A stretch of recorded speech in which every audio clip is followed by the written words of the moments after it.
So let me ask you an important question. Do you guys believe that Dragon Ball needs to be bloody? Do you guys believe that it needs some of the old, grotesque, gruesome gore aspects of it that it had back in Dragon Ball Z and Dragon Ball? Let me know in the comment section below.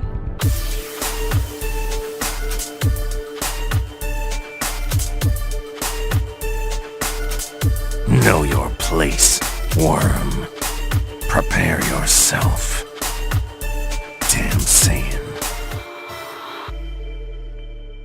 Don't forget to join our perfect world and become part of our team by hitting that subscribe button and of course turning on that bell notification so you never miss an episode. So some people are throwing some heavy criticism on the newest chapter to Dragon Ball Multiverse. They're calling it gruesome without it needing to be so.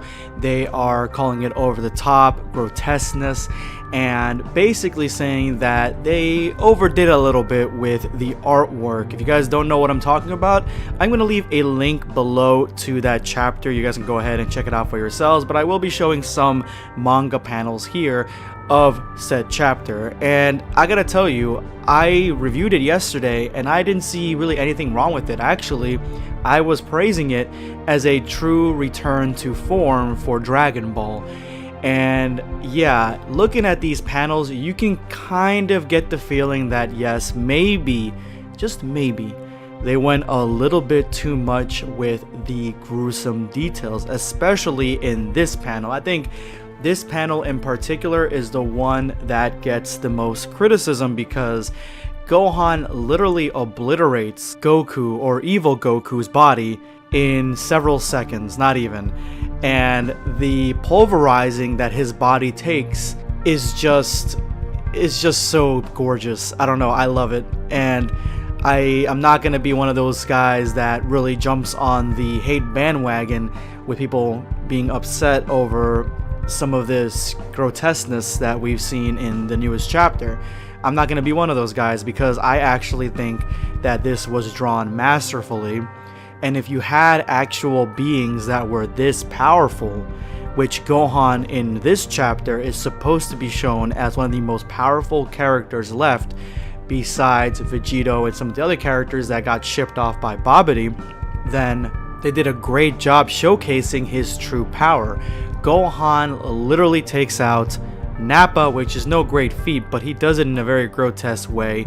He takes out obviously evil Goku, he takes out Cell, he takes out Frieza's dad, and then he pulverizes Majin Buu, which this is probably a little bit more of the brutalness that we've seen in Dragon Ball Multiverse, what we've gotten used to without it being too gruesome. But Dragon Ball Multiverse has a history of showing us a little bit too much. I mean, this chapter, yeah, showed us a lot, but if you guys don't remember, I mean, people are losing limbs, people are losing heads.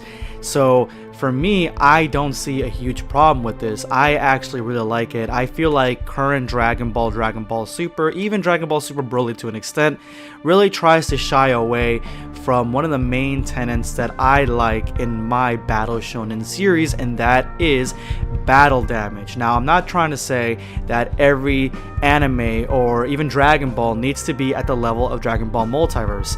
I don't think that we will ever get to that level, and I'm glad that Dragon Ball Multiverse exists because it can get to that level without having any real repercussions or oversight. It can do what it wants to do in a beautiful way.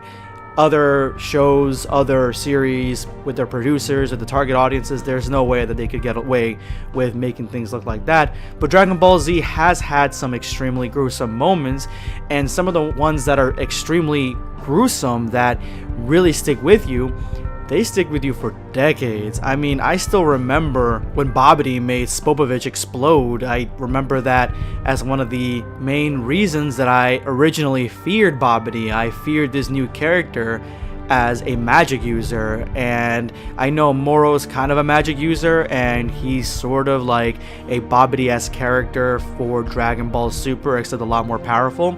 But Babidi was the first one that really used magic in a horrific way that was really prevalent in Dragon Ball Z. At least one of the most famous characters to do so. So I don't need Dragon Ball to be this gruesome, but I do need Dragon Ball to return to battle damage. I want to see what it took for the characters to win. I don't want to see just a ripped up shirt and a couple of scrapes. I want to see what it took, how battle damaged and wary they are, something that Dragon Ball Z did masterfully and something that Dragon Ball Super has lost. The closest aspect of this sort of battle damage fatigue in one character that we get in Dragon Ball Super that really means anything to me is when Vegeta is fighting Jiren at 0% energy and he's all beat up.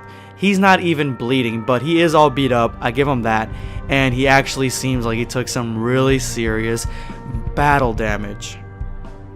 So I don't see a problem with Dragon Ball Multiverse going that extra step when Dragon Ball Super has taken a couple of steps back. And I'm hoping that at some point in the future of Dragon Ball Super, we get the return of some serious battle damage. And it doesn't have to be gory, but it just has to be present. Let me know in the comment section below what you guys think. This is going to be Blackscape signing off. Take care, guys.